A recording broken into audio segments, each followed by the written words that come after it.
Still trying to wrap my mind around that. I apologize. Yeah. Jim Noble from ESPN. You've got an early win. Casey's got an early win. You know, Junior's very solid in the points, but what difference does it make to have that in your back pocket, that early win? And how much of a boost would that be for Junior should he get one, say, the next 4 or 5 races? Well, there's a lot of pressure we all put on ourselves to win. And for me, you know, to win each year is very important. And to get that off, you know, get that out of the way, that pressure off your shoulders is huge. And then we all carry different pressures with us. Junior and Junior Nation, as we all know, is very vocal and large, and anytime he wins, it's a nice reprieve from the pressure that's associated with that. So it would mean a lot to him on many levels, and for his team. I mean, they've been getting so much stronger year after year, week after week, and I think they'll be winning on a regular basis here before long. Bob? Bob Parker, Sporting News. Being third in points, and you have a lot of intermediate tracks coming up after this, would there be any tendency on Sunday to say, let's just try this and see what happens, and not necessarily use the race as a test, but to maybe just take a look at something to see if it works in the race this early in the year?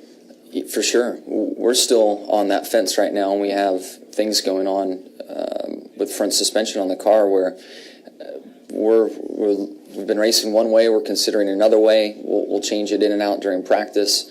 Even the rear, the spring rates and stuff, just trying to get that under control and what the attitude of the car wants to be. So we don't have a deep notebook yet. You know, Bristol, I would say, even though it's a small track, would be probably the best example of all 4 teams kind of going in different directions. And I felt like Casey and I were pretty competitive throughout the race. He certainly won. But our front ends on our race cars couldn't have been more different. I mean, they are polar opposites.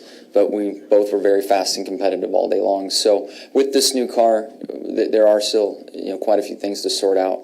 And so, yeah, one of our 4 cars at least will race with a big unknown, just because why not? You know, it's that time of the year to explore and experiment.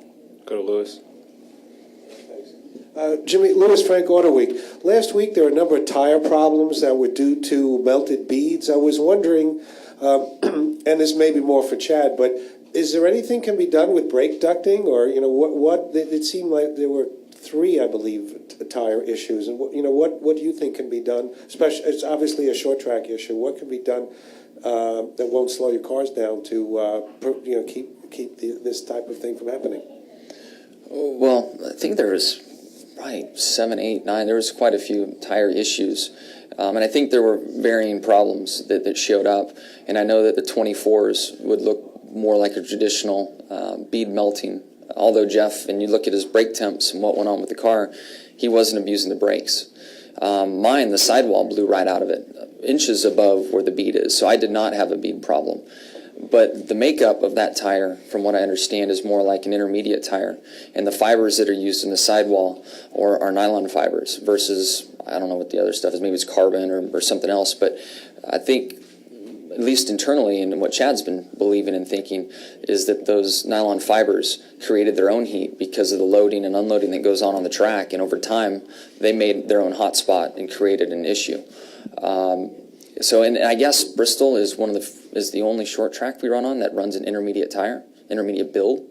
So there could be something there for Goodyear to say. And again, this is all speculation that's coming out of our shop. I haven't talked to anybody at Goodyear about it, but that's what we're believing right now. That's what we're buying into. Yep.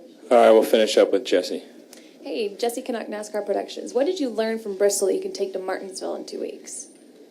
Gosh, they're so different. The vertical loading properties and banking and all the stuff that happens at Bristol really won't apply. The one thing that's nice for us is we did the 2013 testing at Martinsville last October, and the cars acted very similar. So there were some subtle changes, but I don't think it's going to be all that challenging for the teams going back. Martinsville's still Martinsville. Yep. Appreciate it, Jimmie. Thanks for your time, and good luck this weekend. Oh, look at that.